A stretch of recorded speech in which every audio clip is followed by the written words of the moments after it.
Hello friends, I am Sarita Jain, Senior Lecturer in Electronics, Government Polytechnic, Jalgaon. Today we are going to study some topics from basic electronics. So let us start. So the topic is electronic components and signals. So what is electronic component? The electronic components used in designing and assembling of electronic circuits are called as electronic components. जे components electronic circuit design करण्यासाठी आणि assemble करण्यासाठी वापरले जातात त्यांना electronic components असं म्हटलं जातं.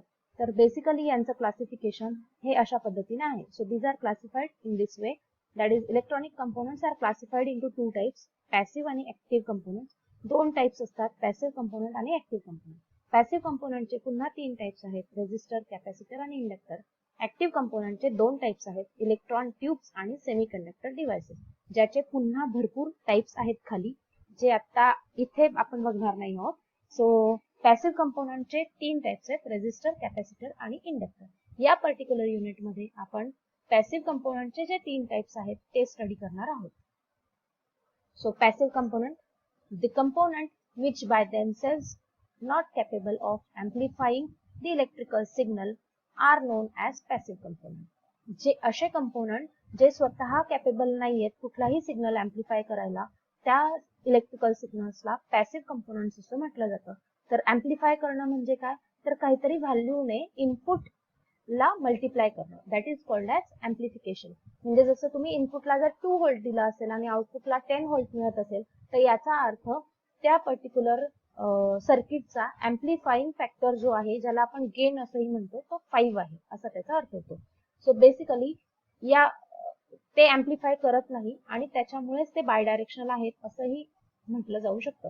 सो बायडायरेक्शनल म्हणजे काय, त्यांना कसंही सर्किटमध्ये कनेक्ट केलं तरी पण त्यांच्या थ्रू जाणाऱ्या करंटची व्हॅल्यू ही चेंज होत नाही, म्हणून त्यांना बायडायरेक्शनल म्हणतात.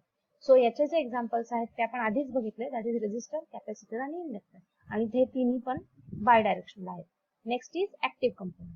ऍक्टिव्ह कंपोनंट म्हणजे काय, तर याच्या एक्झॅक्टली अपोजिट असेल. म्हणजे काय, एक तर ते सिग्नलला एम्प्लिफाय करतील आणि दुसरं ते युनिडायरेक्शनल असतील. So the component which conducts the current in only one direction and are capable of amplifying the signals are called as active components, and these are unidirectional devices. म्हणजे त्यांची जर डायरेक्शन चेंज केली, terminal जर interchange केले तर यांच्या through जाणारा current जो असतो तो सेम राहत नाही, त्याच्यामध्ये काहीतरी चेंज होतो इलेक्ट्रिकल सिग्नल मध्ये. सो याचे काही एक्झाम्पल्स आहेत. याच्यामध्ये दोन ऍक्टिव्ह कंपोनंटचे दोन टाइप्स आहेत, electron tubes and semiconductor devices.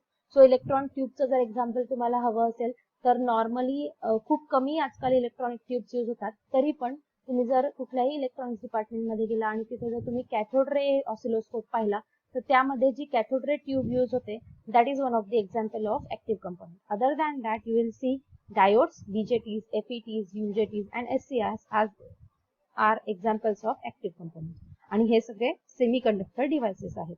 So these are types of transistor and this is power transistor. SCR power transistor आहे आणि BJT, FET आणि UJT हे ट्रान्झिस्टरचे टाइप्स आहेत, voltage transistor.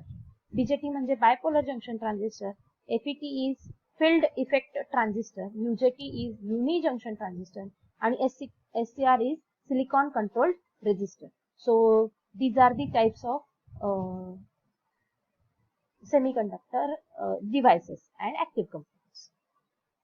So here is a comparison between the two.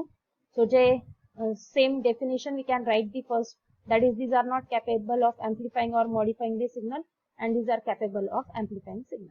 Next is the examples, that is resistor, capacitor and inductors are the example of passive components, whereas diodes, transistor, ICs, batteries are the example of active components. So as I told you, amplify करतात म्हणजे काहीतरी gain introduce करतात. आता passive component amplify करत नाहीत त्यामुळे हे gain introduce करत नाहीत, बट ऍक्टिव्ह कंपोनंट एम्प्लिफाय करतात म्हणजेच ते गेन इंट्रोड्यूस करतात सर्किटमध्ये. आपण आधी पण पाहिलं, पॅसिव्ह कंपोनंट बाय डायरेक्शनल आहेत आणि ऍक्टिव्ह कंपोनंट जे आहेत ते युनिडायरेक्शनल आहेत. सो या युनिटमध्ये आपण रेजिस्टर, इंडक्टर आणि कपॅसिटर म्हणजे पॅसिव्ह कंपोनंट जे आहेत ते स्टडी करणार आहोत. सो आपण सगळ्यात आधी रेजिस्टर पासून स्टार्ट करणार आहोत. सो रेजिस्टर म्हणजे काय, the opposition to the flow of electronic current or electrical current through any material is known as resistance. तर आपल्या साध्या भाषेमध्ये म्हणायचं झालं तर आपण एखाद्या गोष्टीला नकार करतो, दॅट इज रेजिस्टन्स. जर आपल्याला मनापासून ती गोष्ट करायची नसेल किंवा करायचीच नसेल तर that is called as resistance. So opposition. जसं तुम्ही एकदम स्पीडमध्ये गाडी चालवताय आणि एकदम कचकन ब्रेक दाबल्यावर जो स्पीड कमी होतो त्याला रेजिस्टन्स असं म्हणू शकता तुम्ही.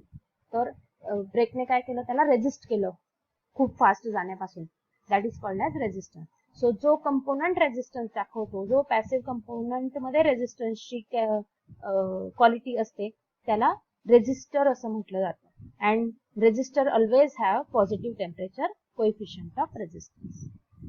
So unit of resistance is ohm and it is indicated by this Greek capital letter omega. So smallest unit is ohm. We can have other units like kilo ohm and mega ohm. So 1 kilo ohm is 10 raised to 3 ohm and 1 mega ohm is 10 raised to 6 ohm. So these are the symbols of resistor. Actually बरेच types आहेत पण त्यातल्या त्यात हे अशा पद्धतीने indicate केलं जातं. फिक्स्ड रेजिस्टर हा असा इंडिकेट केला जातो, whereas variable resistor is indicated like this.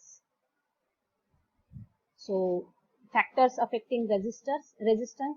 So R, here R is resistance, rho is resistivity किंवा specific resistance, L is length and A is area of cross section. So these are, so basically resistor ला हे तीन factors जे आहेत, along with that temperature also affects resistance. So चार factor affect करतात basically. एक आहे resistivity किंवा specific resistance, then length and then area of cross section, and fourth one is temperature. So these are written like this here. So materials used to manufacture resistor. हे material वापरले जातात resistance तयार करण्यासाठी. So tungsten आहे, bronze आहे, nichrome आहे, eureka आहे, मॅंगनीन आहे, कॉन्स्टंटॅन आहे आणि कार्बन आहे. सो फक्त सिंगल मटेरियल पासून काही हे बनत नाही,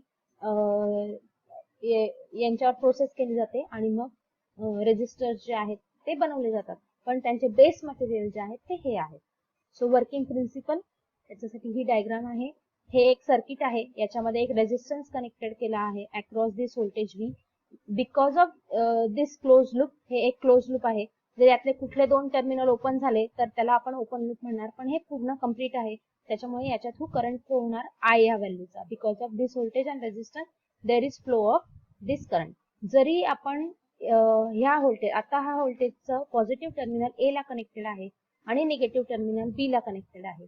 जरी आपण या व्होल्टेजच्या पोलॅरिटी चेंज केल्या, म्हणजे निगेटिव्ह टर्मिनल A ला कनेक्ट केलं आणि पॉझिटिव्ह टर्मिनल B ला कनेक्ट केलं, तरी पण ह्या करंटची जी व्हॅल्यू आहे ती चेंज होणार नाही. फक्त काय चेंज होईल तर त्याची direction of flow of current जी आहे तेवढी फक्त चेंज होणार, and that is written over here. So because of this will get the current given by this particular formula, that is I is equal to V upon R. So V is applied voltage, R is resistance, and current I is current flowing through this particular circuit. So classification of resistor. So this is detailed classification of resistance. So there are basically two types of resistors, linear resistor and non-linear resistor.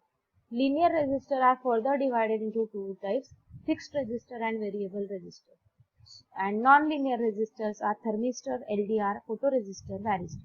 So linear resistor म्हणजे काय आणि non-linear resistor म्हणजे काय, तर हे माहिती पाहिजे आधी. लिनियर म्हणजे काय, जसं इनपुट चेंज झालं तसं जर आउटपुट चेंज होत असेल तर त्याला लिनियर असं म्हटलं जाणार.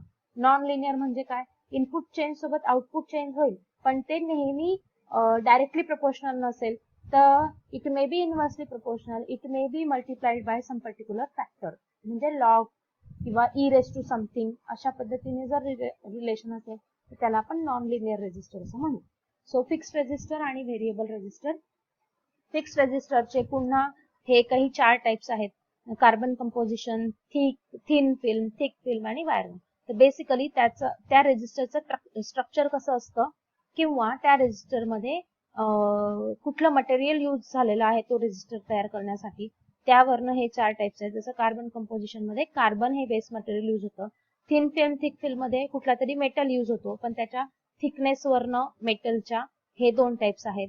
आणि त्याचं स्ट्रक्चर म्हणजे जर वायर वाउंड केली असेल कुठल्या तरी मटेरियलवर तर त्याला वायर वाउंड, कुठल्या तरी म्हणण्यापेक्षा डायइलेक्ट्रिक मटेरियलवर वायर वाउंड केली जाते. सो त्यावरनं हा टाइप आहे वायर वाउंड रेजिस्टर. व्हेरिएबल रेजिस्टरचे पुन्हा 3 टाइप्स आहेत, वायर वाउंड, पोटेन्शियोमीटर आणि trimmer. So wire wound same structure असेल, याच्यामध्ये फक्त व्हेरिएबल फिक्स्ड आणि व्हेरिएबल मध्ये काय डिफरन्स आहे, तो फिक्स्ड रेजिस्टरची व्हॅल्यू आपल्याला चेंज करता येत नाही. व्हेरिएबल रेजिस्टर मध्ये तुमच्याकडे एक नॉच असेल, जो रोटेट केला you can change value of variable resistor. म्हणजे त्याची व्हॅल्यू एक पर्टिक्युलर रेंज मध्ये असेल. जसं आपण 1K चा व्हेरिएबल रेजिस्टर घेतला तर त्याची व्हॅल्यू 0 ओहम पासून 1 किलो ओहम मध्ये कुठेही तुम्ही सेट करू शकता, चेंज करू शकता. That is variable resistor. Variable रेजिस्टरचे 3 टाइप्स आहेत, वायर वाउंड, ज्याला तुम्ही रेहोस्टॅट असंही म्हणू शकता, पोटेन्शियोमीटर आणि ट्रिमर. रेहोस्टॅट आय थिंक तुम्ही फिजिक्स मध्ये पाहिलं असेल, त्याची साईज ही बरीच मोठी असते आणि ते फिजिक्स किंवा हाय व्होल्टेज जिथे रिक्वायर्ड आहे, हाय पॉवर रेटिंग जिथे रिक्वायर्ड आहे तिथे रेहोस्टॅट यूज होतात. इलेक्ट्रिकल जे सर्किट्स असतात मोस्टली त्याच्यामध्ये रेहोस्टॅट यूज होतात. पोटेन्शियोमीटर आणि ट्रिमर मध्ये काय डिफरन्स आहे, ट्रिमरला प्रीसेट असंही म्हणतात, कारण तो आधी सेट केला जातो आणि मग सर्किट मध्ये फिक्स केला जातो. जर तुमच्याकडे एखाद्या रेजिस्टन्सची एक फिक्स्ड किंवा स्टँडर्ड व्हॅल्यू नसेल, जसं 1.5 किलो ओहम ही स्टँडर्ड व्हॅल्यू आहे, पण तुम्हाला सर्किट मध्ये रिक्वायर्ड व्हॅल्यू जी आहे ती 1.56 किलो ओहम आहे, तर त्या केसमध्ये आपण 2 किलो ओहमचा ट्रिमर घेऊन तो त्या 1.56 या व्हॅल्यूला सेट करून त्या सर्किट मध्ये फिक्स करू शकतो. And that is Y as आपण त्या व्हॅल्यूला आधी फिक्स करतो मग सर्किट मध्ये लावतो, म्हणून त्याला प्रीसेट असं म्हणतात. बेसिकली ट्रिमरची व्हॅल्यू चेंज करण्यासाठी तुम्हाला एक स्क्रू ड्रायव्हर यूज करावा लागू शकतो, कारण त्याची साईज खूप छोटी असते, खूप छोटी. You cannot change it by hand. हाताने तुम्ही ती व्हॅल्यू चेंज करू शकत नाही. पोटेन्शियोमीटर आणि ट्रिमर हे जवळपास सारखे आहेत, फक्त याचं स्ट्रक्चर जे आहे थोडं मोठं आहे. आपण त्याची व्हॅल्यू हाताने चेंज करू शकतो, आपल्याला पाहिजे तिथे ती सेट करू शकतो. याच्यामध्ये पण सपोज तुमच्याकडे 1 किलो ओहमचा रेजिस्टर आहे, तर तुम्ही तो कुठेही तुमच्या रिक्वायरमेंट प्रमाणे चेंज करू शकता. याचे पुन्हा 2 टाइप्स आहेत, लिनियर पोटेन्शियोमीटर आणि लॉगॅरिथमिक पोटेन्शियोमीटर. लिनियर पोटेन्शियोमीटर म्हणजे काय, तर डायरेक्टली प्रोपोर्शनल रिलेशन असेल तर लिनियर. लॉगॅरिथमिक मध्ये पण डायरेक्टली प्रोपोर्शनल आहे रिलेशन, बट विथ लॉग आहे, directly proportional to log of something. That is why it is called as logarithmic potentiometer. Non linear रेजिस्टरचे 3 टाइप्स आहेत, थर्मिस्टर, फोटो रेजिस्टर किंवा LDR, varistor किंवा VDR. Thermistor किंवा TDR म्हणजे temperature dependent resistor. So टेम्परेचरची value change झाली की रेजिस्टन्सची व्हॅल्यू चेंज होते, आयदर इन पॉझिटिव्ह साईडला किंवा म्हणजे टेम्परेचर वाढलं तर रेजिस्टन्सची व्हॅल्यू वाढत असेल किंवा टेम्परेचर वाढलं की रेजिस्टन्सची व्हॅल्यू कमी होत असेल, तर त्यांना असे जे रेजिस्टर असतात त्यांना थर्मिस्टर असं म्हटलं जातं. दुसरे जे आहेत ते फोटो रेजिस्टर्स आहेत. फोटो रेजिस्टर मध्ये रेजिस्टर किंवा लाईट डिपेंडंट रेजिस्टर, फोटो म्हणजे light and is also called as light dependent resistor, ज्यांच्यामध्ये रेजिस्टन्सची व्हॅल्यू ही लाईट, त्याच्यावर जो लाईट पडतो आहे त्याच्यानुसार चेंज होत असेल तर त्यांना फोटो रेजिस्टर असं म्हणतात. नॉर्मली फोटो रेजिस्टरची व्हॅल्यू लाईटची इंटेन्सिटी वाढली की रेजिस्टन्सची व्हॅल्यू कमी होत असते, आणि लाईट डार्क असेल तर त्या केसमध्ये त्याची मॅक्झिमम व्हॅल्यू असते, सो त्यांना फोटो रेजिस्टर असं म्हटलं जातं. तिसरा जो टाइप आहे तो आहे व्हॅरिस्टर किंवा व्होल्टेज डिपेंडंट रेजिस्टर. तर व्हॅरिस्टर किंवा व्होल्टेज डिपेंडंट रेजिस्टर म्हणजे काय, तर व्होल्टेज चेंज झाला की रेजिस्टन्सची व्हॅल्यू चेंज होणार, त्यांना व्हॅरिस्टर असं म्हटलं जातं. Now let us see some applications of resistor. तसं तर असं कुठलंही सर्किट नाही की ज्याच्यामध्ये रेजिस्टर यूज होत नाही. जगातल्या कुठल्याही इलेक्ट्रॉनिक किंवा इलेक्ट्रिकल सर्किट हे रेजिस्टर शिवाय पूर्ण होऊ शकत नाही. प्रत्येक सर्किट मध्ये इलेक्ट्रिक रेजिस्टर हा लागणारच, पण त्यातल्या त्यात काही ऍप्लिकेशन इथे आहेत ते बघूयात. पहिलं voltage divider, current control, then next is biasing device, fourth one coupling networks, fifth one feedback network, sixth one filter circuit network, seventh one amplifier, eighth DC power supply, feedback amplifier, then voltage regulator, 11th is waveform generator, then oscillator, signal generators, then multi vibrators, then radio and TV receivers, instrumentation appliances, medical instruments, transmitter and modulators, demodulators and computer motherboard. These are few applications. You can have more than this, so you can write it as per your convenience. Okay, so next